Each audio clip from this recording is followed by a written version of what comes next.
산행을 하거나 어떤 여행을 갈 때 아주 노련한 가이드가 있다고 한다면 그 산행이나 여행은 굉장히 즐거울 것입니다. 이런 그 전문가 수준의 그런 가이드는 자신이 가야 될 것, 또 여행지에 대한 그 온전한 그 지식과 또 역사적인 배경, 이런 해설을 또 잘 해줄 뿐만 아니라 더 중요한 것은 자신과 함께 여행하는 사람들의 수준에 맞게 해준다는 거죠. 초등학생이면 초등학생 수준에, 중학생이면 중학생 수준에, 고등학생이면 고등학생 수준에, 또 상당한 지식인들이면 또 지식인들 수준에 맞게 여행을 이렇게 안내함으로써 그들이 그 여행을 통해서 얻을 수 있는 것들을 충만히 누릴 수 있도록 안내하는 거죠. 산행을 할 때도 마찬가지입니다. 만약에 이제 저랑 수락산을 간다면 제가 초입에서 우리가 갈 코스는 이러이러한 코스입니다. B 코스도 있는데 거기는 빨리는 가지만 조금 재미가 없습니다. 그래서 우리는 이렇게 능선을 따라서 이렇게 감으로써 주변 경관을 잘 바라볼 수 있고, 그리고 거기에서 이렇게 어떻게 바위를 넘고 어떻게 가고 어디에 가면 포토존이 있고 어디만큼 가면 쉴 수가 있고 등등의 것들을 미리 전체적으로 개괄을 해주고, 또 각각의 장소에서 이렇게 여기서 사진 찍으면 배경이 너무 멋있어 잘 나옵니다. 여기서 찍으십시오. 뭐 등등의 이런 얘기를 해주겠죠. 그러니까 이런 좋은 안내자가 있다면 우리가 정말 모르는 그런 산행을 하고 모르는 국가를 여행한다 할지라도 두려움 없이 이렇게 기대하면서 갈 수가 있겠죠. 지금 교회가 처음 생겨났어요. 교회가 생겨났는데 지금 교회가 어떻게 해 나가야 될지 사실은 이렇게 좀 어떻게 보면 분명한 가이드가 지금 없어요. 신약 성경이 기록 완성되지 않은 상황이에요. 자, 이런 상황에서 베드로는 마치 지금 이런 가이드와 같은 역할을 하고 있는 겁니다. 그러니까 베드로가 그 사마리아에 그 복음이 전해지고 거기서 교회가 생겼다라는 것, 그리고 성령이 임함으로써 사마리아의 교회와 예루살렘 교회가 전혀 믿음과 신학에 있어서 차이가 없다라고 하는 사실을 확인하고 난 뒤에 사마리아 여러 지역에 다니면서 복음을 전했고, 그리고 이제 아마도 예루살렘에 가 있었겠죠. 그러면서도 예루살렘 주변에 또 유다 전역에 많은 흩어져 있는 교회들을 이렇게 섬기기 위해서 이렇게 다녔던 것 같아요. 그래서 이 교회들이 처음 세워진 교회가 어떻게 이 신학적으로 바르게 서야 될 것이며 또 어떻게 하나님을 예배할 수 있는지에 대한 구체적인 어떤 그 교리들을 가르치는 데 있어서 베드로는 아주 뛰어나게 헌신한 그런 가이드와 같은 그런 역할을 잘 했을 겁니다. 그래서 교회가 주어진 그 시대의 어떤 상황을 잘 말씀으로 해석해 줄 수 있었을 것이고, 교회의 속성과 교회의 사명이 그들 교회를 통해서 어떻게 드러나야 될지를 아마 가르쳐 줬을 거예요. 그러면서 이런 그 교회들을, 유다와 사마리아에 있는 교회들에게 정말 교회가 가야 될 곳이 어딘가, 목표가 무엇인가, 교회적 삶의 어떤 구체적인 것이 어떻게 드러나야 되는지를 가르치는데 베드로는 시간을 보냈던 것 같아요. 그러던 중에 이 지금 본문에 나오는 루다와 욥바라는 지역에 있었던 특정한 사건을 누가는 기록해주고 있습니다. 이 본문의 구조와 내용을 개략적으로 보면 예루살렘에서 비교적 멀리 떨어져 있지 않는 곳이에요. 사실 그렇게 멀지는 않습니다. 왜냐하면 루다까지는 한 40km 정도의 거리죠. 그래서 거기서 일어난 것이고, 또 40km인데 이제 오늘날로 따지면 이렇게 100리인데 이게 이제 옛날 길이 꼬불꼬불하다고 치면은 뭐 200리 가까이 될 수 있을 정도로, 그러니까 80km 된다고 해도 먼 거리는 아니잖아요. 오늘 우리는 이제 사실 오늘 우리 시대에는 두 가지의 그 거리가 굉장히 짧아졌어요. 무슨 거리가 짧아졌냐면 시간 거리, 또 이 뭐랄까 장소의 거리가 짧아졌어요. 왜냐하면 빨리 이동하는 교통수단이 있기 때문에. 근데 그런 만큼 또 어떤 거리는 멀어졌냐면 심리적인 거리는 멀어졌어요. 같이 살아도 외국에 사는 사람들처럼 심리적으로 통하지가 않아요. 우리 가족들 이번에 만나보시니까 그렇죠? 이게 안 통합니다. 이게 더 이상 이렇게 심리적으로 거리가 멀어져 버린 것이죠. 근데 하여튼 오늘날을 기준으로 비교하면 뭐 40km는 이게 짧은 거리 같지만 당시로서는 다 도보로 여행을 해야 되기 때문에 적어도 하루 이상 걸어가야 될 수 있는 그런 거리죠. 그래서 이제 그 정도의 거리 가서 그 욥바에 가서 교회에 이렇게 또 섬기는 그런 일을 했었고, 또 그 뒤로 거기서 루따에서 한 16km 정도 북쪽으로 올라가면 이 항구 도시가 있는데 거기가 욥바죠. 그래서 거기에 이렇게 사역하고 있는 그 두 가지의 특징적인 어떤 사건들이 나타나고 있습니다. 그래서 이제 그 첫 번째 사건은 어떤 면에서 보면 중풍병자인 애니야, 이 사람이 믿었을까 안 믿었을까에 대해서는 정보가 정확하게 나오진 않지만 어쨌든 안 믿었다 할지라도 복음에 대해서는 충분한 내용을 알고 있었던 사람인 것 같고요. 그리고 이제 뒤에는 도르가는 오히려 복음 믿는 제자로서의 삶을 살았던 이런 사람인 거죠. 그래서 믿음으로 그들이 반응하면서 교회가 큰 유익을 얻게 되는 그 상황을 이렇게 보여주고 있습니다. 누가가 이 기사를 여기에 배치한 이유가 있어요. 물론 시간적으로도 아마 여기에 포함됐겠지만 우리 역사를 기술할 때 수많은 사건들이 있는데 그 중에 어떤 특정한 사건을 기록한다라고 했을 때는 누가의 저자의 어떤 의도를 우리가 살펴봐야 됩니다. 그러니까 9장 초반에서 좀 35절까지였죠. 그 31절까지 해서 사울의 회심의 기간 거의 3년여 동안 그리고 훈련받았던 그 기간을 기록하고 난 다음에 10장에서는 어떤 사건이 나오냐면 이방인 고넬료가 회심하는 사건이 나와요. 그리고 이제 11장에 가서는 안디옥 교회가 이제 부흥이 되면서 이방인들이 다 교회에 참여하게 되는. 다시 말하면 지금 이방인의 사도로 부르심을 받은 사울의 회심과 또 이방인의 그 백부장 이방인, 그러니까 로마인 백부장 이방인의 회심, 그리고 이어지는 이방인들의 회심 사건, 대거 회심하고 있는 그런 사건들 사이에 지금 이 9장이 드러나고 있죠. 그리고 이제 이 9장 여기서부터 12장까지는 베드로를 중심으로 한 이 복음 사역의 전진이 드러나고 있어요. 그래서 누가는 이 두 사건을 통하여서 참으로 이 구속사적으로 이 복음이 유다에서 어떻게 정착이 되어지고 또 유다 가운데에서 어떻게 그 말씀이 흥황해져 가고 있는지를 보여주는 거죠. 그러면서 이제 이방인으로서 이 유다에서 충만해진 복음의 에너지가 이방인으로 이제 이방인에게까지 전달되고 있는 그런 과정으로서 여기에 배치해 두고 있어요. 그래서 이런 모든 면에서 이렇게 잘 생각하면 누가의 의도를 생각하면서 이 본문을 보면 좀 더 분명해 보입니다. 그러니까 이게 그 강력하게 핍박했던 사울의 회심, 그리고 31절에 나왔던 것처럼 온 유다와 갈릴리와 사마리아의 교회가 평안하여 든든히 서가고 있는 그런 상황 속에서 베드로는 거기에 안주하지 않고 주변에 약한 교회들, 또 도움이 필요한 그런 교회들을 계속해서 순회하면서 그들의 필요를 채워주고 있는 그런 상황을 우리에게 보여주고 있는 거죠. 그래서 교회의 규례를 세워주고 분명하게 성도들을 성장할 수 있도록 가르치는 일에 베드로가 열심히 사역하고 있음을 보여줍니다. 그러니까 당시 교회를 대표하는 사도로서 주의 말씀대로 모든 교회 곳에서 교회들에게 규례를 전해줌으로써 예루살렘 교회와 사마리아 교회, 유다 지역에 흩어져 있는 많은 교회들과의 신학과 신앙이 일치를 이루도록 가르치는 그런 순회 사역을 해왔던 것이죠. 그래서 이러한 그 사역이 이제 베드로 중심으로 한 사역이 12장까지 쭉 연결이 돼서 나타납니다. 그래서 이런 모든 면에서 이 교회가 보편성을 갖고 교회가 성장해 가는 데 있어서 어떤 일들이 있었는지를 우리에게 보여주고 있는데요. 그것은 단지 하나의 이런 기적이 있었다라고 하는 것을 기록하기 위한 목적이 아니에요. 그래서 오히려 사도들이 주님의 말씀과 성령님의 인도하심을 통하여서 하나님 나라가 어떻게 진전해 갈 수 있도록 헌신했는가, 또 그것이 우리에게 주고 있는 구속사적인 의미가 어떤 것인가, 또 우리가 이렇게 이 교회를 또한 바르게 세우고 교회적 삶을 살아가는 데 있어서 어떤 것이 필요한가를 보여주고 가르치고자 하는 바야 이 본문이 오늘 주어진 것입니다. 그래서 본문은 온 세계로 전진하고 있는 복음이 정말 어떻게 사람들을 이렇게 회복시키고 어떻게 치유하고 어떻게 새로운 사회를 건설해 나가고 있는지를 우리에게 보여주고 있는 그런 구속사의 진전을 나타내 보입니다. 그래서 이 교회를 통해서 하나님의 큰 일을 생각하도록 하고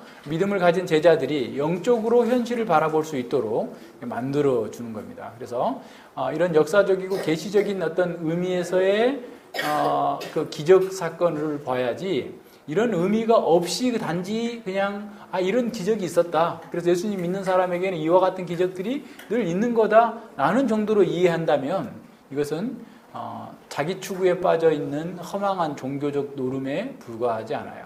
오늘날 그런 사람들이 얼마나 많은지 모릅니다. 그래서 우리는 기적과 믿음에 대하여서 또 이 기적이 왜 어떻게 주어지는 것인지 한번 더 깊이 생각해보고 그 의미를 좀 더 파악할 수 있는 그런 기회가 됐으면 좋겠습니다. 자, 오늘날은 이런 계시적 의미로서의 기적은 더 이상 없어요. 자, 1세기 지금 여기 상황에서 주어지고 있는 계시는 기적은 계시적 의미로서의 기적이에요. 그러니까 계시로서의 주어진 기적이 계시를 이해하지 못하게 되면 그 기적은 아무것도 아닌 거예요. 무슨 말인지 아시겠죠? 그러니까 계시로서 주어지는 기적이 계시의 의미를 이해하지 못하게 되면 기적은 오히려 오용되고 남용되고 잘못 이해되는 가능성이 큰 것이죠. 그러니까 오늘날도 마찬가지입니다. 그러니까 이제 마가복음 16장에 있는 그 말씀을 가지고 믿는 자들에게는 방언을 하고 뭐 병을 고치고 뱀의 독을 먹어도 죽지 않는다라고 하니까 어떤 미국에 있는 목사는 그 사람 차라리 순진하기라도 해요. 뱀의 독을 먹었어요, 실제로. 그러니까 이제 와가지고 차로 실어 간다고 하니까 자기는 이렇게 뱀의 독을 먹어도 괜찮은 사람이다. 믿는 자기 때문에. 그러고 죽었어요. 한국의 은사주의자들은 뭐 맨날 방언한다고 맨날 그러면서 뱀 독을 안 먹대. 그거 안 믿는 거 아니에요? 그 사람은 그걸 믿었잖아요. 어쨌거나 문자적으로 믿었잖아요. 근데 한국의 은사주의자들은 뱀 독을 먹었다는 얘기는 안 하고 방언이라고 하면서 뭐 알아들을 수 없는 쓸데없는 말만 하고 있죠. 그건 전혀 근거 없는 거예요. 그래서 그렇게 성경을 해석하고 잘못 풀어나가면 오히려 큰 오류에 빠지게 됩니다. 그래서 계시의 의미를 알아요. 이 기적을 통하여서 하나님께서 무엇을 계시해 주시고 있는가 그 의미를 알아야지 말씀을 이해하지 못하고 잘못 해석해가지고 마가복음 16장에서 믿는 자들은 누구냐면 사도들 중에 믿는 자들이에요. 왜냐하면 사도들이 안 믿었거든요. 예수님의 부활을. 문맥을 잘 살펴보세요. 그러니까 사도들은 예수님이 부활한 걸 안 믿었어요. 그래서 예수님이 부활하신 것을 증거하시고 그들에게 너희들이 만약에 믿는다면 이라고 하면서 그들에게 주어진 거예요. 그리고 마가는 바로 그 뒤에다 그걸 붙이고 있어요. 사도들이 나가서 할 때 이러이러한 기적들이 임했다. 다시 말하면 그건 이미 사도들 시대에서 그런 일들이 확정되고 증거되었다라는 사실을 보여주고 있어요. 한번 볼까요? 이따가 한번 보세요. 마가복음 16장. 그러니까 이게 성경을 잘못 해석하면 오히려 성경을 모르는 사람보다 믿지 않는 사람들보다 더 무직한 일들을 해요. 보세요. 자, 14절부터 봅시다. 후에 11 제자가 음식 먹을 때에 예수께서 저희에게 나타나사 저희의 믿음 없는 것과 마음이 완악한 것을 꾸짖으셨어요. 자, 믿음 없는 것을 꾸짖으셨습니다. 믿음 없는 것은 곧 마음이 완악한 거예요. 자, 그랬더니 이는 자기가 살아난 것, 부활하신 것을 본 자들의 말을 믿지 않았어요. 그러니까 예수님이 부활했다라고 하는 증인들의 말을 믿지 않은 거. 근데 예수님은 이미 십자가에 못 박히시기 전부터 계속해서 내가 죽은 자 가운데 3일 만에 살아날 것이다 하고 여러 차례 반복해서 가르쳐 주셨고 제자들이 또 그걸 목격한 제자들이 와서 또 얘기하는데도 불구하고 이 사람들이 안 믿는단 말이에요. 참 이성적인 사람들이죠. 이 사람들은 안 믿는 가운데 예수님께서 나타나셔가지고 말씀하시는 거예요. 그러면서 15절에 보세요. 바로 그 사람들에게 또 가라사대 너희는 온 천하에 다니며 만민에게 복음을 전파하라. 믿고 세례를 받는 사람은 구원을 받을 것이요 믿지 않는 사람은 정죄를 받으리라. 자, 믿는 자들에게는 여기서 믿는 자가 누구냐라는 거예요. 바로 사도들이에요. 사도들에게는 이런 표적이 따르리니 저희가 내 이름으로 귀신을 쫓아내며 새 방언을 말하며 뱀을 집으며 무슨 독을 마실지라도 해를 받지 아니하며 병든 사람에게 손을 얹은즉 나으리라 하시더라. 자, 왜 이게 믿는 자가 사도들인지를 19절에서 보여주고 있어요. 19절 20절에서 예수께서 말씀을 마치신 후에 하늘로 올리우사 하나님 우편에 앉으시니라. 제자들이 나아가 두루 전파할세 주께서 함께하사 그 따르는 표적으로 말씀을 확실히 증거하시니라 그랬어요. 그 따르는 표적으로 말씀을 확실히 증거해요. 자, 믿는 자에게 그 제자들 중에 믿지 않는 자들을 책망하셨고 너희들이 믿는다면 이러이러한 표적들이 말씀을 전할 때 나타날 것이다 라고 말씀하셨더니 20절에 그랬다라고 마가가 기록해주고 있잖아요. 그러니까 이 말씀은 오늘날도 똑같이 방언 말하고 가서 무슨 병 고치고 믿는 사람이 다 그렇게 해야 된다라고 말하는 것은 완전한 오류예요. 사도들에게 주셨던 말씀을 자기에게 적용하고 있는 거예요. 그죠? 내가 현성이한테 1억을 주겠다고 했는데 현성이 10대 후손이 나타나가지고 나한테 1억 달라고 하는 것과 똑같은 거예요. 현성이 10대 후손이면 적어도 400년 후에나 어떤 애가 와가지고 나한테 1억 달라고 말하는 것과 똑같은 거단 말이에요. 지금 제자들에게 지금 말씀해 주셨는데 2000년 후에 사람들이 이거 나한테 한 얘기다고 얘기하고 있어요. 오류죠. 그러니까 이런 오류가 지금 너무 많아요. 사람들이 성경을 문자적으로 잘못 이해하면서 오히려 더 큰 혼동과 오류에 빠지고 있음을 보게 됩니다. 그래서 우리는 무엇이든지 여기서 지금 마가복음 16장 20절에 말씀하고 있는 것처럼 그 말씀을 표적이 확증하는 거예요. 자, 오늘 그 결론입니다. 사실 좀 먼저 말했는데 결론이 그거예요. 표적으로서 이 진리가 하나님의 말씀이 이 구원, 이 복음만이 온전히 사람을 구원하고 살릴 수 있다라고 하는 것의 표적이단 말이에요. 사인이단 말이에요. 그것으로서 주어진 거예요. 자, 첫 번째, 그래서 사실 보면은요, 이 누가는 이 그 사건의 사도행전 루다에서도 그렇고 여기 롯바에서도 결론을 다 거기다 넣어주고 있어요. 35절을 보세요. 루다와 샤론에 사는 사람들이 다 그를 보고 주께로 돌아가니라. 자, 그 다음에 41절도 보세요. 42절도.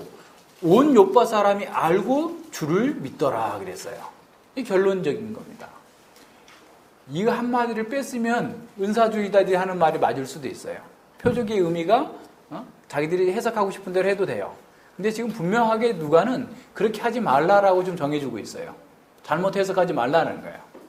자, 첫 번째 본문을 봅시다. 자세히 좀 보죠. 자, 32절 그때라는 말은 언제겠어요? 사울이 다소로 간 때에, 간 즈음에 이제 그런 정도로 이해하면 되겠죠? 그래서 그런 시기에, 이 사도 베드로가 사방으로 두루 다니면서 복음을 전하는 중에 루다에 있는 교회에 성도들에게 내려가게 된 겁니다. 이제 성경에서 내려갔다 올라갔다 이게 지형적인 의미라기보다는 늘 예루살렘으로는 늘 올라간다.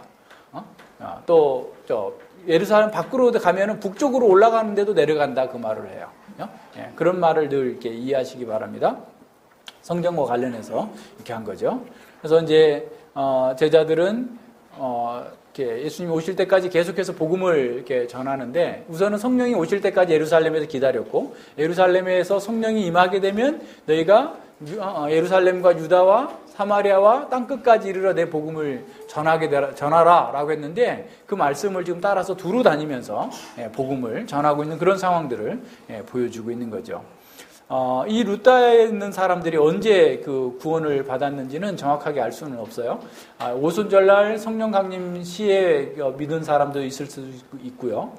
그 다음에 이제 스데반의 핍박으로 인하여서 많은 사람들이 헬라파 유대인들이 흩어졌을 때 그들을 통해서 믿었는지 하여튼 알 수는 없지만 어쨌든 루다에는 상당히 많이 이렇게 복음이 여러 차례 이렇게 편만하게 증거되어졌고 그리고 그 속에서 하나님을 믿는 사람들이 이게 나왔다라고 하는 사실을 보여주고 있는 겁니다. 그래서 이 그 루다는 그 애굽에서 그러니까 이집트에서 수리아로 가는 그런 길과 그 다음에 욥바에서 예루살렘으로 가는 길에 만나는 어떤 교통 요지와 같은 그런 곳이었어요. 그래서 이게 아마도 복음을 다른 데보다 더 빨리 알고 이해했을 거고 아마도 예수님의 공생의 사역 속에서도 이 루다 지역을 다니셨을 수도 있을 겁니다. 그래서 이런 모든 면에서 이게 어떤 중심지였죠. 상업의 중심지였고 바리새인들은 나중에 그곳에 학문의 중심지를 세웠기도 하고요. 5세기경에 그 펠라기우스라고 하는 이단을 정죄하는 종교회의가 이 루다에서 열렸다고 해요. 그만큼 루다가 교통의 요충지로서 번화한 그런 지역이었다라는 사실을 알 수가 있습니다. 자, 근데 이 베드로가 이 루다의 성도들에게 왔어요. 그래서 그 루다에게 왔더니 그 루다에서 복음을 전하다 보니까 그 중에 애니아라고 하는 사람을 이렇게 만나게 된 거죠. 중풍병이 걸린 지 8년이나 됐어요. 중풍병은 마비가 된 것을 얘기하죠. 그러니까 아마 침상을 이렇게 눕혀져 있는 걸 보면 아예 온몸이 다 마비가 돼가지고 사지를 쓰지 못하는 사람인 것으로 같아요. 그러니까 이제 중풍병도 반만 그런 사람은 이렇게 지팡이 짚고라도 이렇게 움직일 수가 있을 텐데 아마 이분은 애니아라는 사람은 전혀 움직이지 못하는 그런 그 자리에 있는 것 같습니다. 그래서 베드로가 예수 그리스도께서 낫게 하시니 일어나 내 자리를 정돈하라라고 했더니 이 자리를 정돈하라는 침대를 정리하라라는 거예요. 그러니까 그만큼 이렇게 움직이지 못한 지 8년이나 된 아주 고통스러운 이런 사람을 치료하고 있었던 것이죠. 아마도 베드로는 말씀을 전하면서 이 애니아가 말씀을 아주 기쁨으로 받고 그 기쁨 가운데에서 받는 중에 성령님께서 감동하심으로 그에게 이렇게 명령해서 낫게 하라고 하는 그런 지시를 받았을 거예요. 그래서 이렇게 확신 있게 선언하고 명령하신 거죠. 그러니까 베드로는 늘 평소에 성령님과의 교제가 있었기 때문에 하나님과의 교제 가운데서 하나님의 사역을 이루는 사람으로서 쓰임을 받았기 때문에 그것을 분명하게 알고 이해할 수 있었던 것입니다. 그래서 그 사역을 이루어진 거죠. 그래서 애니아는 그 베드로의 명령을 듣고 믿음으로 반응해서 그 중풍으로 사지가 까딱할 수 없었던 그런 상황에서 온전하게 회복을 하는 그런 놀라운 기적을 체험하게 된 겁니다. 그래서 애니아가 하나님의 말씀을 따라 예수 그리스도의 그 낫게 하시는 그 능력을 순종함으로써 경험할 수 있게 된 거죠. 자, 이 일이 된 것을 보고 주변에 있는 사람들이 다 주님께로 돌아갔다라고 보고해주고 있어요. 그러니까 이 기적의 목적이 제대로 잘 나타나고 있는 것이죠. 그러니까 성경에 나타난 기적은 기적 자체를 위한 것이 아니에요. 항상 그 기적을 통해서 주님께 나아가도록 해야만 돼요. 다시 말하면 그 기적을 통해서 신학적이고 영적인 깨달음이 동반돼야 된다라는 겁니다. 그런 신학적이고 영적인 깨달음이 없으면 그 기적은 별로 큰 의미가 없어요. 가장 대표적인 예가 누가복음 17장 11절 이하에 나타나는 10명의 문둥병자가 치료된 사건입니다. 10명의 문둥병자가 다 같이 치료를 받았어요. 그런데 와서 감사한 사람은 사마리아인 문둥병자뿐이었어요. 그래서 예수님께서 뭐라고 말씀하세요? 왜 이 사람 외에 아무도 감사하는 자가 없느냐? 오히려 그러니까 은혜를 통해서 그 은혜 받고서 변화됐다면 그 변화의 결과가 드러나야 되는데 변화의 결과가 드러나지 않으면 다시 말하면 그 의미를 깨닫지 못한다면 그 기적은 사실은 큰 의미를 갖지 못한다라는 거예요. 자, 오늘 우리에게도 마찬가지죠. 우리가 구원받은 것도 기적이에요. 근데 그 기적에 그 구원의 의미를 이해하지 못한다면 구원에 감사하지 못한다면 여전히 자기 추구를 한다면 이것은 구원의 의미가 드러나지 않고 있는 것이죠. 그러니까 이런 면에서 잘 생각해야 됩니다. 그래서 예수 그리스도로 말미암아서 주어진 이 일을 경험하고서도 주님께 나아가지 않는다. 다시 말하면 그의 삶이 주님의 방식으로 바뀌지 않는다라고 한다면 그것은 그 은총의 자리에 나아간 것이 아닌 것이죠. 근데 지금 여기서 이 애니아의 중풍병이 치료되는 것을 통하여서 애니아는 주님께 나아갔고 그래서 그의 삶이 변화가 되었고 주변에 있는 모든 사람들이 그것을 듣고 알게 됨으로써 모든 사람들이 복음을 확정하게 된 거예요. 자, 복음은 진정으로 능력이 있는 거구나. 이 사람들은 지금 아마도 예수님의 공생의 기간 플러스 교회 성도들이 흩어진 사람들이 복음을 전하느라고 열심히 다녔다면 적어도 13년 이상을 복음을 들었을 수 있어요. 예수님의 공생의 기간 3년 지금까지 이렇게 예루살렘에서 내려와가서 복음을 전하는 사람들이 계속 있었어요. 그래도 이미 좀 늦다에 교회가 세워져서 교회에 있는 성도들이 계속 복음을 전하고 있는 상황이에요. 근데 누구도 반신반의하고 있는 그런 상황 속에서 이런 기적을 통해서 복음이 진리임을, 복음이 진정으로 구원을 주는 능력이 있음을 보여주는 하나의 표적이 됐던 거예요. 그래서 그들이 변화가 된 겁니다. 자, 스펄전 목사님은 이렇게 말씀합니다. 회개한 사람에게 있어서 진정으로, 그러니까 구원받은 사람은 진정한 전인격적인 회개가 있고 돌이킴이 있는데 회개한 사람에게서, 회개한 사람의 마음에서 나오는 것을 이렇게 묘사합니다.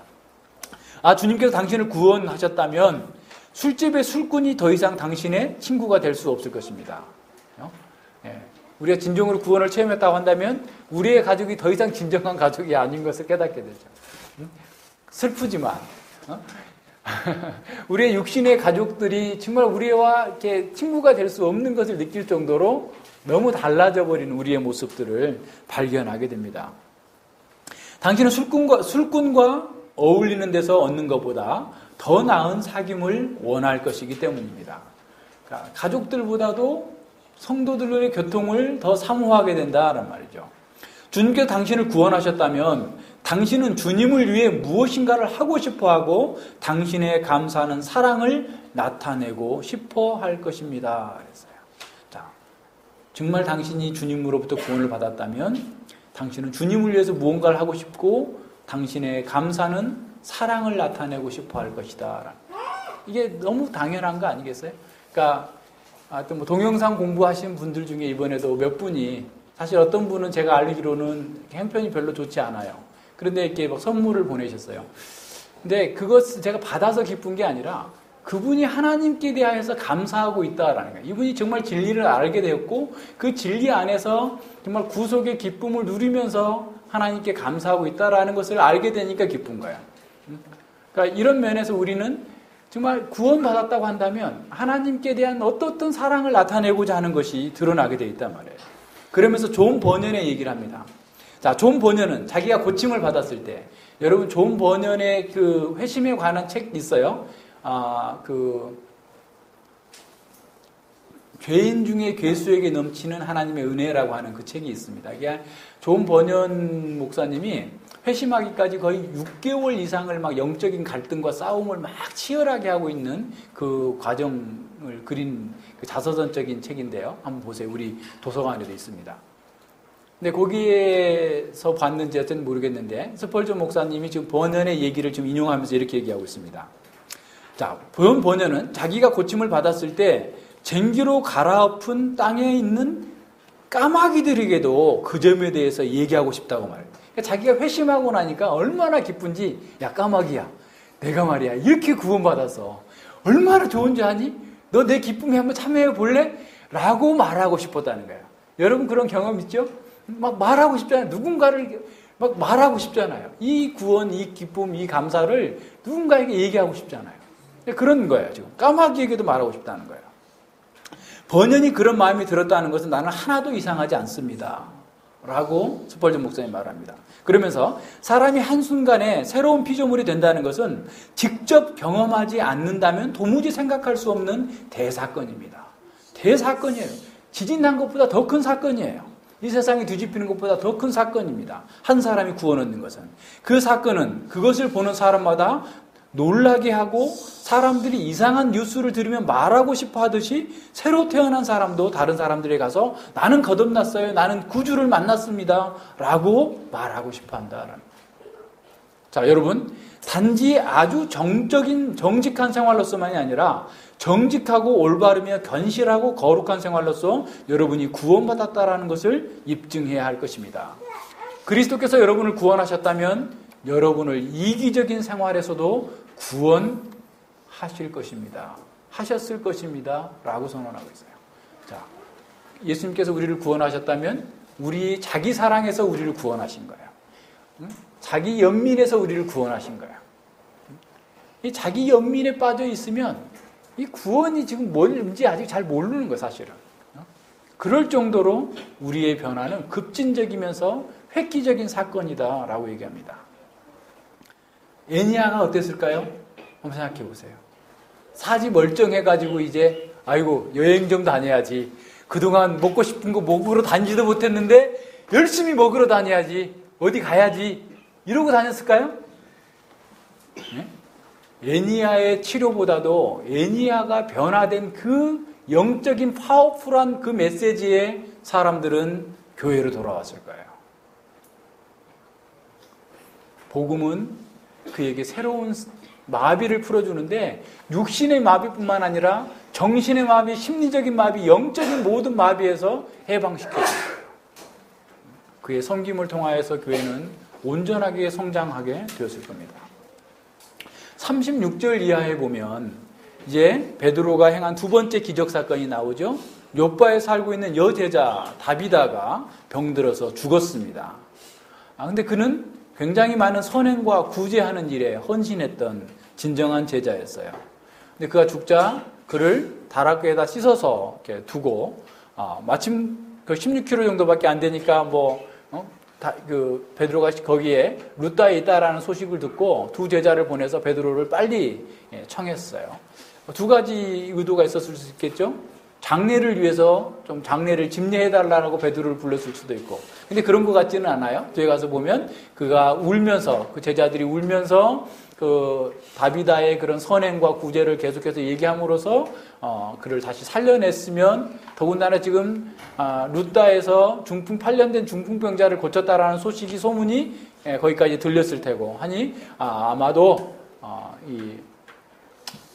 다비다를 살려달라라고 하는 그런 요청으로 사람들을 급하게 보낸 것으로 보입니다. 이 다비다라는 이름은 히브리석 이름이고 번역하면 도르가, 헬라식 이름이죠. 아주 예쁜 양을 가리키는데 그렇게 아주 몸매도 뛰어나고 어떤 생긴 것도 아주 멋진, 눈이 동그란 그런 양향을 얘기한다고 하는데, 하여튼 그 정도로 여러 가지 면에서 아름다운 사람이었는 것 같아 보이는데, 어쨌거나 그는 주님을 사랑하고 교회를 섬기는 데 있어서 아름다운 선행을 했던 그런 사람입니다. 이 39절에 보면 그녀가 얼마나 많은 선행을 했는지 사람들이 증거하고 있어요. 그래서 저희가 데리고 바다에 올라가 모든 과부가 베드로 곁에 서서 울며 도르가가 저희와 함께 있을 때 지은 속옷과 겉옷을 내어 보였다라고 할 정도로 과부들을 구제하는 데 있어서 아주 헌신한 사람이죠. 그러니까 속옷과 겉옷을 지어 입혔다라는 것만 있겠어요? 그냥 그것은 하나의 제육법이죠. 그들의 모든 필요를 채우는데 열심을 냈다. 구제에 힘쓴 헌신된 제자였다라는 사실을 보여주는 거죠. 그러니까 이 다비다는 사실 마태복음 25장에서 예수님께서 말씀해 주시고 있는 양과 염소에 비유해서 양과 같은 삶을 산 거죠. 그러니까 그 교회에 있는 연약한 성도들이 다 예수님이다라고 생각하고 죽게 하듯이 헌신적으로 즐거움으로 그 일을 잘 했던 것을 보게 됩니다. 그래서 하나님을 경외함으로 주님의 은혜를 따라서 자신에게 주어진 은사를, 교회를 사랑으로 섬기는 데 사용한 진정한 제자였음을 보여주고 있는 겁니다. 그렇지만 그가 언제 어떻게 예수님을 믿었는지에 대해서는 나타나지 않고 있죠. 그래서 어떤 경건한 삶을 살고 교회에 많은 유익을 끼쳤던 상황입니다. 그래서 시체를 씻기만 하고 장례를 위하여서 어떤 향유를 바르거나 이런 상태는 하지 않는 그런 상황인 것이죠. 그래서 이 제자들이 이제 베드로를 청해가지고 베드로가 함께 와서 그 요바로 이제 가게 된 거죠. 그래서 그들을 바라보면서 기도하죠. 예수님께서 그 회당장의 딸을 이렇게 야이로의 딸을 위하여서 기도하기도 하셨고, 또 그 구약에 보면 엘리야가 죽은 그 아들을 위해서, 과부의 아들을 위해서 기도하고 있는 그런 모습을 생각하면서 아마 베드로도 무릎을 꿇고 가서 기도를 하는데, 기도 가운데에서 하나님께서 이 다비다를 살려주실 것이라는 확신을 갖게 된 겁니다. 그래서 시체를 향해서 다비다야 일어나라 라고 선언한 겁니다. 아람어로 말하면 다비다 굼이란 거죠. 달리다굼이라고 했던 그 예수님의 말씀과 같이 한자만 달라요. 다비다 굼, 달리다 굼, 소녀야 일어나라, 다비다야 일어나라 라고 하는 이런 그 표현을 통해서 다비다를 살려내고 있는 그런 상황을 보여줍니다. 그자 그녀가, 다비다가 눈을 떠서 베드로를 바라보고 앉아 있게 된 거죠. 그래서 모든 면에서 참으로 놀라운 기적들이 베드로를 통하여서 이루어지고 있음을 보게 됩니다. 그래서 모든 성도들과 가부들이 그 살아난 다비다를 보면서 기뻐하고 즐거워하게 됐고, 그 모든 소식이 요바에 알려지면서 요바 지역에서도 역시 반신반의했던 많은 사람들이 복음을 듣고 하나님께로 돌아오는 놀라운 일들이 벌어졌음을 보여줍니다. 자, 그렇다면 오늘 이런 본문에서 베드로의 기적의 구속사적인 의미가 무엇인지를 한번 생각해 봅시다.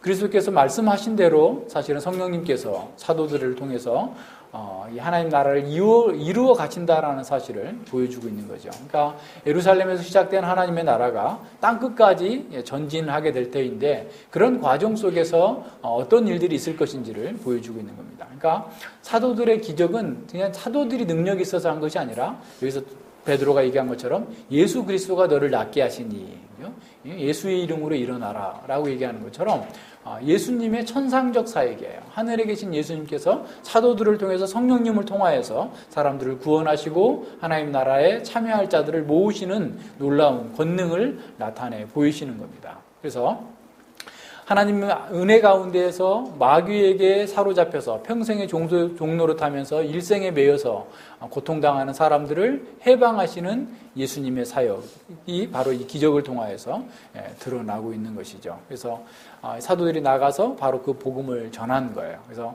아까 우리가 마가복음 16장을 봤지만 사도들이 바로 예수님께서 주시는 그 권능을 가지고서 복음을 전함으로써 많은 사람들이 구원을 받고 은혜 가운데 참여하게 된 것을 보여주고 있고, 히브리서 2장에서도 사도들이 전함으로, 자, 찾아보세요. 히브리서 2장. 여러 차례 했는데 또 이제 새로 오신 분들 계시니까. 히브리서 2장에 보면 3절과 4절에 보세요. 우리가 이같이 큰 구원을 등한히 여기면 어찌 피하리요. 이 구원은 처음에 주로 말씀하신 바요. 예수님께서 우리에게 말씀하신 바요. 들은 자들이, 사도들이죠. 사도들이 우리에게 확증한 바니 하나님도 표적과 기사들과 여러 가지 능력과 및 자기의 뜻을 따라 성령에 나누어 주신 것으로서 저희와 함께 증거하셨느니라. 저희는 누구죠? 사도들. 그러니까 사도들이 예수님께서 복음을 전하셨고 또 사도들이 복음을 전했는데 그 복음을 확증하기 위하여서 어떤 일이 있었다고요? 하나님께서 표적과 기사들과 여러 가지 능력과 이런 놀라운 일들이 벌어지게 하셨는데 그걸 왜 그렇게 하셨어요? 이 구원에 관한 그 말씀을 확정하기 위함이었다라는 거예요. 그러니까 이 표적적인 기적이에요. 그러니까 하나님의 말씀이 확정되어지는 기적이다라는 사실을 기억해야 됩니다. 자, 사도들을 통해서 기적이 행해졌던 그 목적은 하나님 나라가 이미 임하였으며 하나님의 영광과 하나님의 역사하심을 통하여서 그들이 전하는, 사도들이 전하는 진리가 확실하다, 이것이 진리다라고 하는 사실을 확정하기 위해서 주어진 겁니다. 그래서 교회 성도들이 그 기적을 통하여서 진리에 더 근거한 삶을 살고 그 진리 안에서 더욱더 성장해 갈 수 있도록 만들어주는 거죠. 자, 이런 성경 시대의 기적은 계시의 완성과 연결되어 있어요. 그래서 계시가 완결된 이후에는 오늘날에는 이런 계시적 의미로서의 표적은 기적은 일어나지 않아요. 무슨 말인지 아시겠죠? 계시적인 의미로서의 표적은 더 이상 없다라는 말이에요. 물론 하나님께서는 오늘날에도 필요에 따라서 비상섭리를 이렇게 베푸실 수가 있어요. 그러니까 하나님의 섭리를 이해하면 이 기적은 정말 아무것도 아니에요. 이런 기적은, 물리적인 기적은 사실은 하나님께서는 우리 손바닥 뒤집는 것처럼 쉬운 겁니다. 왜냐하면 하나님은 우리 우주 만물의 법칙을 만드셨어요. 자연 법칙을 만드셔서 모든 것들이 그 자연 법칙에 따라서 운행하도록 하셨지만 하나님 당신의 영광과 교회의 유익을 위하여서는 언제든지 그것을 유보하고 비상적인 섭리 가운데서 들어오셔서 그래서 바꿔서 일하실 수 있어요. 그건 아무 일도 아니에요. 하나님께는. 우리가 볼 땐 그게 대단한 것 같지만 사실 우리는 하나님께서 자연 법칙대로 사람이 움직여 살아가도록 만든 것에 더 크게 놀라야 돼요. 사실 알고 보면. 그죠? 그런데 이 자연이 그냥 그대로 있는 거고 그것을 잠깐 바꾼 것에 대해서 놀라고 있는 건데 사실은 비상적인 섭리는 있을 수 있어요. 그렇지만 그것은 통상적인 것은 아니다라는 거예요. 하나님의 필요와 하나님의 능력 가운데에서 그런 것들이 필요할 때 사용하실 수는 있어요. 그렇기 때문에 오늘날 우리도 약할 때 기적으로서 어떤 걸 보여주시기도 하고 나타내 보여주실 수 있어요. 치료하실 수도 있어요. 그러나 항상 그렇게만 하지 않는다라는 사실을 늘 기억해야 됩니다. 보통 이제 이런 기적들이 많은 경우에는 아주 무지한 지역에 갔을 경우에 많아요. 복음이. 한국에도 처음에 복음이 무지한 상태에 있을 때 이런 하나님의 말씀을 증거하기 위한 어떤 형태로서 기적들이 많이 선교 초기에 있었다고 그래요. 그런데 그것은 일부인 거지 그게 전체적인 것은 아니에요. 그러니까 늘 이걸 잘 생각해 봐야 됩니다. 자, 그래서 우리가 하나님의 말씀을 듣고 사실은 거기서 거듭나고 우리의 세계관이 바뀌고 삶이 바뀌는 것이 병 낫는 것보다 더 큰 기적이에요. 한 사람이 거듭나는 것이 병 낫는 것보다 육신의 죽은 자가 소생한 것보다 더 큰 기적이다 라고 하는 사실을 우리는 알아야 됩니다.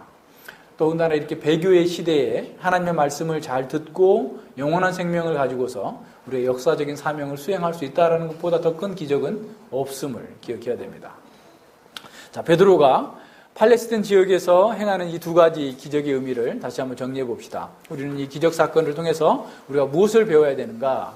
첫 번째는 이 기적은 복음의 메시지에 권위를 부여하는 계시적 기적이다라는 거예요.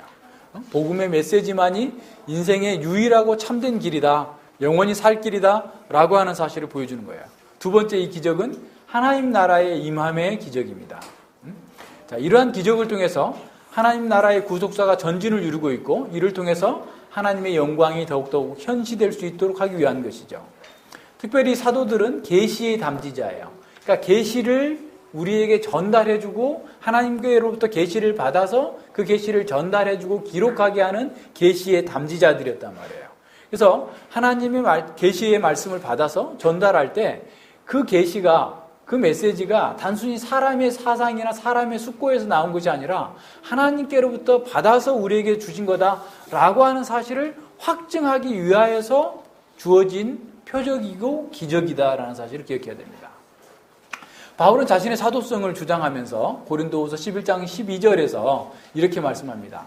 나의 사도의 표된 것은 내가 너희 가운데서 모든 참음과 표적과 기사와 능력을 행한 것이다. 바울은 주의 말씀, 주의 현상과 계시를 온전히 깨달았을 뿐만 아니라 그것을 가르치고 전했습니다. 하지만 거짓 사도들은 계속해서 바울을 대적했어요. 바울은 12사도에 속한 사람이 아니야. 그래서 그가 가르치는 것은 맞기는 하지만 부분적으로 틀린 부분이 있어. 따라서 내가 전하는 걸 따라서 해야 되는 거야. 율법을 지켜야 되고 안식일을 지켜야 되고 뭐 등등의 많은 규정들을 교회에 또 하다시 부과한 것이죠. 그래서 사도 바울은 자신의 사도권을 주장하면서 주님의 환상과 계시, 또 수많은 기사와 능력, 또 주님을 위한 오래 참음, 교회를 위한 오래 참음 등이 자신의 사도된 참된 표다라고 주장하고 있었던 것이죠. 따라서 이와 같은 계시적인 기능으로서의 기적은 성경 계시가 완성됨으로써 더 이상 필요하지 않게 된 거죠. 다만 앞서 얘기한 것처럼 주님의 백성들에게 비상섭리가 필요할 때 간혹 역사하심으로써 하나님께서 하나님의 백성들을, 하나님의 영광을 보호하시기도 한다라는 겁니다. 자, 이제는 복음 선포를 통해서 믿음으로 반응하는 자들과 그렇지 않은 자들이 나뉘는 거예요. 말씀을 듣고 믿고 반응하느냐 아니면 그것을 거부하느냐, 이 두 가지로 나뉘는 겁니다. 자, 복음의 선포를 통해서 믿음으로 반응하는 자들과 그렇지 않는 자들로서 갈려지는 겁니다. 영적으로 죽은 사람이 새로운 생명을 얻는 것보다, 영적인 생명을 얻는 것, 거듭나는 중생보다 더 큰 기적은 없습니다. 사도 베드로가 행한 기적은 사울과 고넬료 사건 사이에서 구속사의 진전과 관련이 있는 거예요. 다시 말하면 이방인을 위한 사도의 회심과 이방인의 회심, 그 사이에 지금 이 기적이 들어가 있는 거죠. 그래서 교회가 더욱더 믿음으로 강력하게 성장할 수 있도록 만들어주는 거고, 보편 교회, 이제 이방인 교회를 향하여 전진할 수 있도록 베드로 사도는 통해서 기적을 통해서 이 교회가 영적인 에너지를 축적해 나가고 있는 그런 상황입니다. 자, 오늘날 우리에게는 사도가 없어요. 오늘날 뭐 사도가 있다라고 얘기하고 신사도 운동이 지금 이렇게 활개를 치고 있는데, 우리 농담으로라도 누구를 사도라고 하면 안 돼요. 자꾸 우리가 이미지화 해버리게 되면 성경의 이미지를 왜곡하게 돼요. 무슨 말인지 늘 이해하죠? 그러니까 항상 그것들을 조심해야 됩니다. 우리가 어떤 얘기를 하든지 간에. 그래서 사도는 없어요. 오늘 우리에게 중요한 것은 뭐냐면 사도적 가르침이에요. 그러니까 사도들이 가르쳤던 그 가르침이 오늘날 우리 교회 가운데서 온전하게 잘 드러날 수 있도록 해야 되는 거죠. 그래서 복음의 가르침을 목사가 그 사도의 권위를 가지고 가르치는 거예요. 그러니까 그럴 정도로 이 가르침에 있어서 아주 중요한 의미를 갖고 있는 겁니다. 주님께서 다시 오실 때까지 목사가 주의 복음을 선포하고 가르치며 권면하여 주님의 영광을 드러내고 교회에 유익을 끼치는 것이죠. 이런 질서 속에서 우리는 어떤 물리적인 기적보다 더 큰 기적, 곧 거듭남과 성화를 경험하고 주님의 몸된 교회로서 온전히 자라고 사명을 감당해내는 거예요. 이것이 물리적인 기적보다 훨씬 더 큰 기적입니다. 자, 그렇다면 사람들이 생각하는 것처럼 아무리 말로 해서 안 믿으니까 그냥 기적을 보여주면 믿는 것이 가능할까? 그러니까 제가 어떤 사람들하고 늘 예전에 얘기해 보면 하나님께 너무 사랑이 크시기 때문에 말로 안 믿는 사람에게 보여주고라도 믿게 하시기 위해서 기적을 베풀어 주신다. 그래서 기적을 행해야 교회가 큰다. 뭐 등등의 여러 가지 얘기들을 많이 들었어요. 그리고 어떤 사람은 제가 아는 어떤 후배도 보면 자기가 이런 그 기적을 많은 사람들에게 행해야 교회가 크고 하나님의 영광을 위해 사용될 수 있다라고 생각하고 신학교 졸업하고 아주 여기저기 용화다는 기도원 찾아다니면서 금식 기도하는 거예요. 근데 한 1년쯤 지났는데 또 능력 받았대. 그래가지고 안물 고쳤대. 그러면서 어깨에다 힘주고 돌아다니면서 막 부흥사 노릇하고 돌아다녀. 사실인지 모르겠어요. 그러니까 이런 면에서 이게 잘못되어 있는 거예요. 그 생각 자체가 잘못되어 있는 겁니다. 자, 성경의 기적을 그렇게 보는 것은 아주 잘못이에요. 벌써 지난번에 봤지만 다시 한번 봅시다. 사도행전 4장 29, 30절 보세요. 자, 그 제자들이 공회원들에게 잡혀갔다가 풀려난 후에 교회가 함께 기도하고 있는 것을 요약한 내용입니다. 주여 이제도 저희의 위협함을 하감하옵시고 또 종들로 하여금 담대히 하나님의 말씀을 전하게 하여 주옵시며 손을 내밀어 병을 낫게 하옵시고 표적과 기사가 거룩한 종 예수의 이름으로 이루어지게 하옵소서 하더라 그랬어요. 자, 하나님의 말씀이 먼저입니다. 전해진 말씀의 권위를 확증하기 위해서 표적과 기사가 나타나게 해달라라고 기도하고 있는 거죠. 자, 그렇다면 루다와 욥바에는 이미 편만하게 복음이 전해져 있어요. 그죠? 소문만으로도 사실 수천 번 들었을 겁니다. 그 사람들에게. 지진 한번 나니까 나라가 온통 난리잖아요. 경주에서 그렇게 났다고 하니까 다 난리인데 지금 이 유대인들에게 있어서 이 복음은 굉장히 큰 중요한 내용들이에요.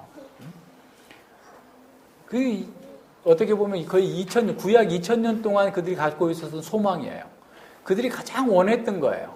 근데 가장 말도 안 되는 내용입니다. 그들의 생각에서는. 그래서 도대체 이걸 믿을 수 있는가? 라고 하는 것에 대한 지금 사람들의 지금 회의가 있는 그런 가운데에서 이 기적이 있었다라는 사실을 이해해야 됩니다. 반신반의하고 있었던 거죠. 그런 사람들이 이 복음과 함께 병이 고쳐지고 죽은 자가 살아나는 기적을 보면서 주의 말씀이 진리임을 확실히 믿고 주님께 돌아오는 이런 계시적 사건이었죠. 자, 사도들은 오늘날 치유의 은사를 받았다고 하는 사람들처럼 노상 병 고치고 다니는 것은 한 번도 그런 적은 없어요. 예수님도 마찬가지죠. 예수님도 엄청난 기적을 행하셨는데도 불구하고 항상 기적만 행하신 게 아니에요. 떡을 만들어서 보리떡 5개와 물고기 2마리로 5,000명을 먹이고 12바구니를 이렇게 남기시는 그런 예수님임에도 불구하고 항상 자신의 필요를 제자들에게 의지했어요. 놀라운 일이죠. 아니 본인이 만들어 드시면 되지. 뭐 제자들이 떡 사러 저 멀리까지 가고 그 사이에 수가성 여인하고 또 떼약볕에서 얘기하시고 뭐하러 그러셔 그냥. 야 가만 기다려. 왜 이렇게 수고하냐. 내가 만들어 줄게. 하면 될 텐데도 안 하셨어요. 자신을 낮추신 겁니다. 자신의 필요를 제자들에게 의존한 거예요. 철저하게. 이 모든 면에서 그래요. 자, 이런 것들 잘 생각해 봐야 됩니다. 사도들도 마찬가지예요. 한 번도 그렇게 한 적이 없어요. 사람들 모아놓고 노상 기적만 행하고 있지 않았어요. 오늘날 사람들이 하고 있는 것이 뭔가 문제가 얼마나 큰지를 한번 생각해 보세요. 그들은 항상 복음을 전하는 것에 최우선순위를 두었습니다. 당시 사람들은, 당시 교회는, 사도들은 사람들이 받아들일 수 없는 진리를 전하고 있어요. 십자가에 못 박힌 예수가 그리스도다라는 것은 정말 말도 안 되는 겁니다. 그들 세계관 속에서는 메시아라면 영광의 왕으로 나타나가지고 로마 제국을 한 방에 무너뜨리고 하나님 나라의 영광, 다윗과 같은 그런 시대를 열어야 되는데, 아니 로마의 죄인으로서 가장 비참하게 죽은, 십자가에 못 박혀 죽은 그 사람이 자신들의 구원자라고 믿으라는 것은 말도 안 되는 거예요. 핵실험한 김정은에게 노벨 평화상을 줘라 라고 주장하는 것과 동일한 충격이고 말도 안 되는 얘기입니다. 자, 그런 상황 속에서 지금 이 기적이 주어진 거예요. 사람들은 수도 없이 들었어요. 그 복음을 들었어요. 또 주변에 있는 사람들이 듣고 바뀌었어요. 그럼에도 불구하고 믿을 수 없는 상황이었어요. 그런 상황 속에서 지금 복음 가운데에서 이 기적들이 이루어진 겁니다. 뿐만 아니라 사람들은 이 복음만이 인생의 모든 문제, 이스라엘의 모든 문제를 해결할 수 있다라고 전한 것이죠. 그러니까 이 사람들은 도대체 이걸 들을 수도 없고 말도 안 되는 얘기였던 거예요. 근데 예수 그리스도의 이름으로 병자가 일어나는 이 기적을 통하여서 복음의 진정한 해방의 능력, 복음을 전하는 교회가 진정으로 진리를 가졌다라고 하는 것을 확증해 주었던 것입니다. 따라서 이 루다와 욥바 사람들이 베드로의 기적만을 보고 믿었다고 단순하게 생각하면 안 된다라는 거예요. 이미 전파된 복음이 이 기적을 통해서 진리임이 확증되어지자 많은 사람들이 믿게 되었고, 그 기적은 사실 이 믿음은 기적을 통해서 얻어지는 게 아니에요. 세 구절만 제가 적어놨는데요. 자, 야고보서 1장 18절에서 그가 조물 중에 우리로 첫 열매가 되게 하시려고 자기의 뜻을 좇아 진리의 말씀으로 우리를 낳으셨느니라. 진리의 기적으로 우리를 거듭나게 하셨다는 게 아니고 진리의 말씀으로 거듭나게 하셨다라는 거예요. 베드로전서 1장 23절에서도 너희가 거듭난 것이 썩어질 씨로 된 것이 아니요 썩지 아니할 씨로 된 것이니 하나님의 살아있고 항상 있는 말씀으로 되었느니라. 너희가 거듭난 것이 하나님의 말씀으로 됐지 기적으로 된 게 아니다. 아니, 기적으로 되면 얼마나 쉽겠어요. 한 번에 딱 보여주고 그냥 끝나면 되지. 그냥 몇 년 동안 성경을 가르치고 배우고 이런 노력 안 해도 되잖아요. 한 방에 하면 되지. 하나님께서 우리보다 더 지혜가 없으셔서 그렇게 하셨을까요? 하나님의 지혜의 방법이라고 그랬어요. 로마서 10장 13절과 17절만 볼게요. 누구든지 주의 이름을 부르는 자는 구원을 얻으리라. 그러므로 믿음은 들음에서 나며 들음은 그리스도의 말씀으로 말미암느니라. 믿음은 기적을 봄으로써 나는 게 아니고 들음으로써 난다라는 거예요. 그 들음은 그리스도의 말씀, 신약 성경의 말씀, 신구약 성경의 말씀을 들음으로써 믿음이 생겨난다라고 그랬지, 기적을 보고서 믿음이 생겨난다라고 하지 않았단 말이에요. 자, 기적을 보고서도 믿을 마음이 있으면 성경을 공부하고서 믿는 거예요. 무슨 말인지 아시겠죠? 기적을 봤다고서 믿는 게 아닙니다. 자, 마지막으로 고린도전서 1장 22절로 24절을 보십시다. 유대인은 표적을 구하고 헬라인은 지혜를 찾으나 우리는 십자가에 못 박힌 그리스도를 전하니. 자, 유대인들은 표적을 구해요. 기적을 자꾸 달라는 거예요. 헬라인은 지혜, 이성적으로 납득이 되게 말해봐. 어떻게 십자가에 못 박힌 그리스도가 우리의 구원자라는 말이야? 이게 말이 되는 얘기야? 납득이 돼? 이성적으로 1 더하기 1은 2고 2 더하기 1은 3이고 이렇게 좀 똑똑똑 떨어지게 얘기를 해야지. 왜 말도 안 되는 소리를 하니? 1에다가 10을 더하는데 그냥 0이라고? 이게 말이 되는 거야? 이와 같은 거예요. 지금 헬라인들이 얘기하는 거는. 그런데 바울은 그래, 그럼 내가 기적 하나 보여줄게. 믿을래? 이렇게 하지 않고 어떻게? 십자가에 못 박힌 그리스도를 전한다. 다시 말하면 복음을 전한다라는 거야. 진정한 믿음은 기적을 통해서가 아니라 이성적으로 납득이 돼서 논리적으로 설득되는 것이 아니라 복음을 듣고 성령님께서 깨닫게 하실 때 거기서 구원이 주어지기 때문에 오직 자기는 십자가에 못 박힌 그리스도를 전하는 거예요. 근데 그 그리스도는 유대인에게는 꺼리는 것이에요. 말도 안 되는 거예요. 이방인에게는 미련한 것이에요. 말도 안 되는다고, 수학적으로 계산적으로 맞는 거야 라고 얘기하는 거예요. 근데 오직 부르심을 입은 자들에게는, 하나님의 택하심을 받은 자들에게는 유대인이나 헬라인이나 그리스도는 하나님의 능력이요 하나님의 지혜니라.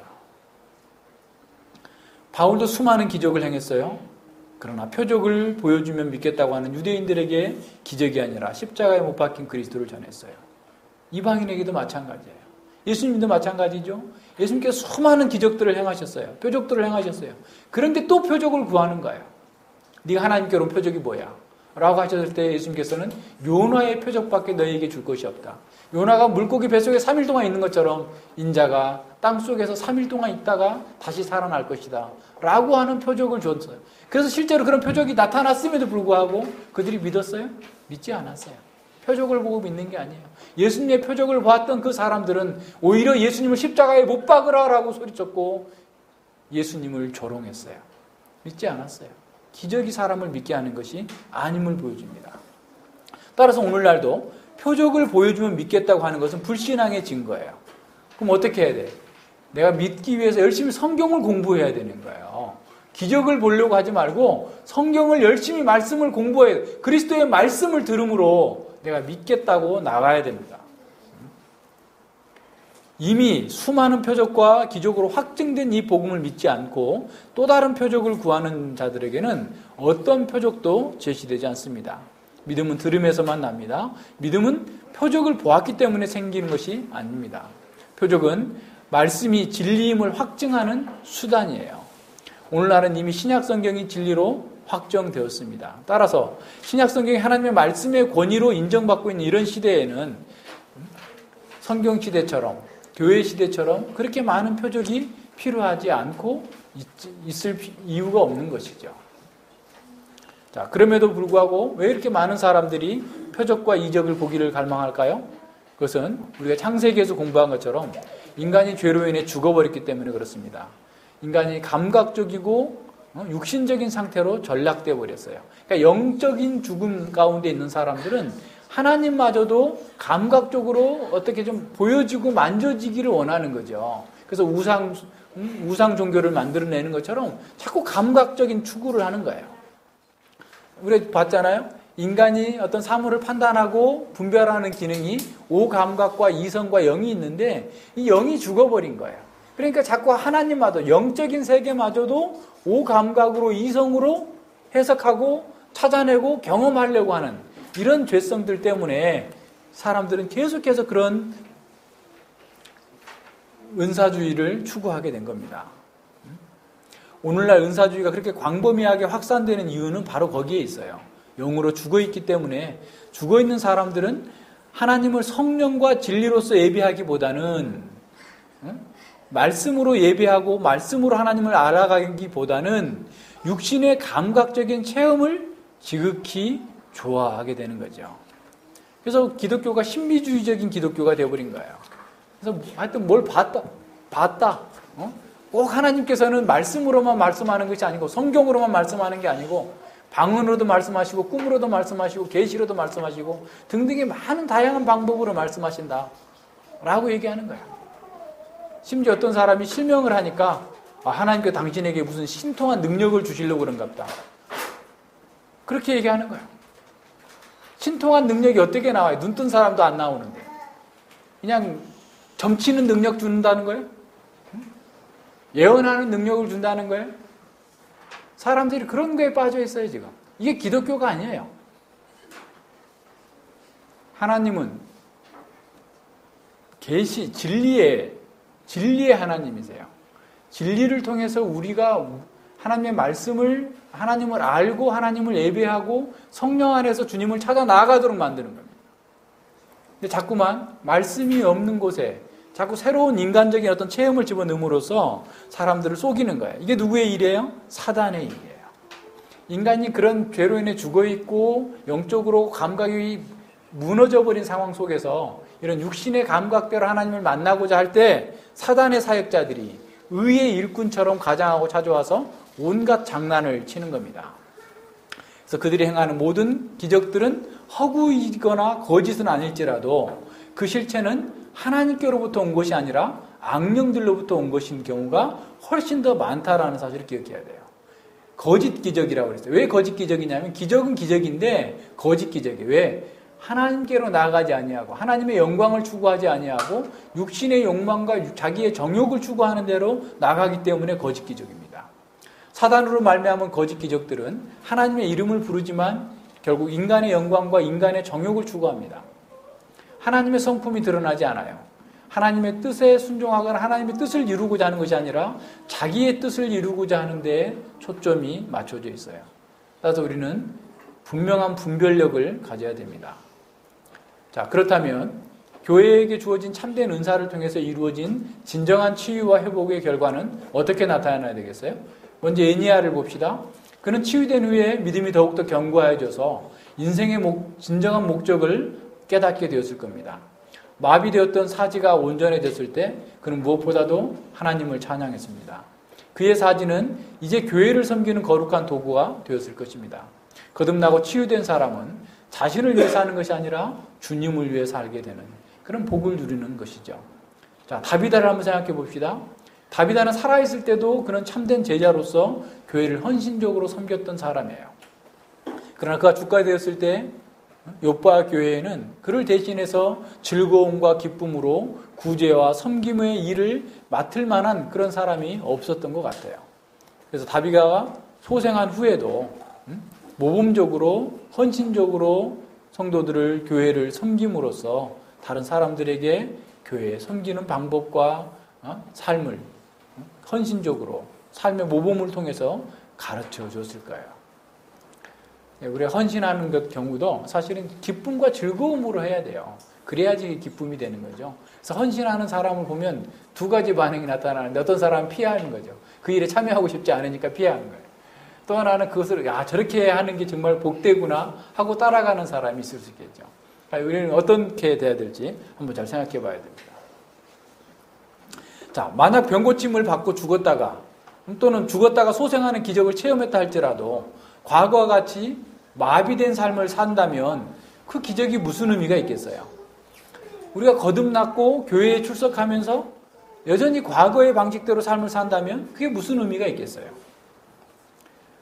사실 다비다의 경우는 그냥 하늘에 있으면 좋았지. 괜히 살려내가지고 고생하게 하네. 그잖아요. 베드로는 괜히 다비다를 살려내가지고 그냥 주님 옆에 있으면 완전히 편하게 살 텐데 기쁨과 즐거움만 있는 그런 속에서 다시 이 땅에 와서 정말 수명이 다하는 때까지 계속해서 수고하고 고생하는 이런 삶을 살도록 불러낸 거예요. 어떻게 보면. 그렇잖아요. 자, 우리 마찬가지죠. 우리가 구원받고 하나님 나라 가는 것이 목표이면 그냥 빨리 그냥 구원받는 순간 우리를 바로 데려가 버리면 얼마나 좋겠어요. 근데 우리를 이 땅에 두셨어요.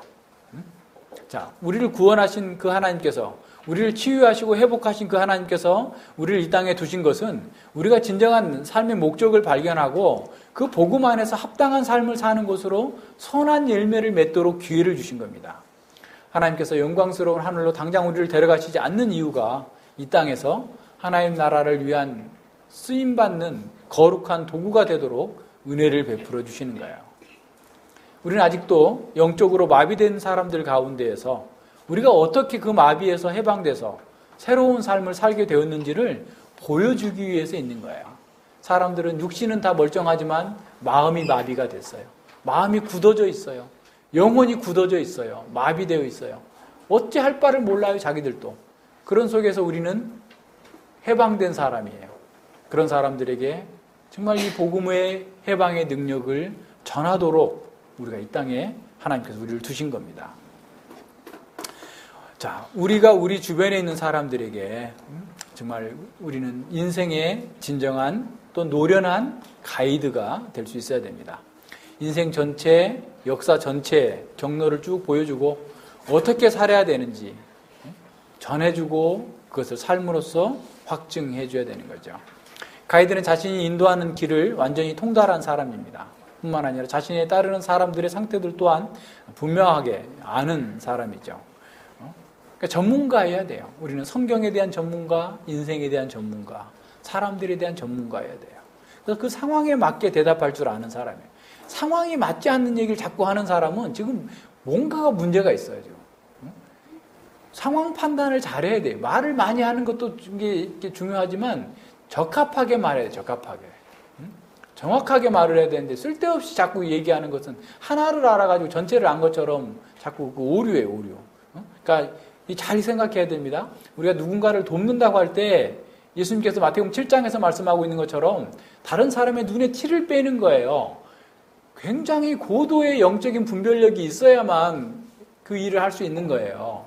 그러지 않고 그냥 덥석 소경에 뭘 빼겠다고 나서면 얼마나 위험한 일입니까? 그러니까 우리가 전문가가 돼야 돼요. 내 자신을 잘 발견해야 돼요. 그거 다른 게 아니에요. 자기 발견에서 시작돼요. 자기가 얼마나 부패한 존재인지, 내가 영적인 어둠에 갇혀 있는 자인지를 아는, 자신 속에 있는 무지를 제거하고 난 뒤에서야 그게 보이는 거예요. 비로소 자기를 보지 못하니까 자꾸 다른 사람도 오판하게 됩니다. 그런 면에서 우리는 정말 상대를 잘 분별할 수 있는 지혜를 구해야 됩니다. 자기를 잘 분별할 수 있는 지혜가 돼야 돼요. 그래서 각 사람의 수준에 맞게 지혜롭게 진리를 전하는 사람, 이런 사람이 돼야 됩니다. 우리가 이렇게 복된 사명을 가진 자들이에요. 우리가 이런 사람이라는 것을 알았다면 이 땅에서 허접한 것에 시간을 보내면서 정욕을 위해서 시간을 낭비하며 살 수 있겠어요? 그렇게 살면 안 되죠. 우리는 주님의 말씀을 따라서 불신자들, 이웃들과 이 교회를 섬기고 이 거룩한 일에 쓰임받을 수 있도록 늘 준비되어 있어야 되고 헌신되어 있어야 돼요. 자, 우리가 성도로서 이 땅에 존재하는 이유예요. 우리가 성도로서 이 땅에 존재하는 이유, 정말 이 세상의 무지와 어두움 가운데에서 마비된 인생을 살고 있는, 그래서 고통스러워하고 힘들어하는 절망에 있는 사람들에게 정말 해방된 자유의 기쁨을 증거하고 나타내 보이고 그 일을 위한 교회의 사역에 헌신할 수 있는 사람이 또 그렇게 쓰임받을 수 있도록 하나님께서 우리에게 은혜 베풀어 주신 거예요. 하나님께서 빨리 우리 안 데려간다고 불평하지 말고 여기 있는 날 동안 이 일에 열심을 내는, 주의 일에 힘쓰는 하나님의 거룩한 백성들이 바로 되어야 됩니다. 기도합니다. 하나님 아버지 감사를 드립니다. 주님께서 저희들에게 은혜 베풀어 주셔서 참으로 마비되어져 있던 우리의 영혼의 상태를 해방시켜 주시고 우리가 진정한 인생의 소망을 가지고 하나님 나라의 그 놀라운 복을 이 땅에서 누리면서 아직도 어둠 가운데에서 고통받고 있는 사람들에게 이 복음의 의미를 알지 못하여서 세상에서 자꾸 자신의 방식으로 구원을 추구하는 그 사람들에게 진정한 해방과 자유의 복음을 우리의 말로써 우리의 삶으로써 증거할 수 있도록 은혜 주시고 함께하여 주시옵소서. 우리가 이 땅에 사는 날 동안 여러 가지 어려움과 고난이 있지만 그것은 우리의 영광을 위한 준비라는 사실을 알고 우리가 이렇게 열심히 교회를 섬기고 하나님 나라를 위하여서 헌신할 수 있는 것이 무엇보다도 복된 것임을 알고 그 일에 충성할 수 있고 충성할 수 있는 지혜로운 종들이 되게 하여 주시옵소서. 감사드리며 예수님 이름으로 기도드립니다. 아멘.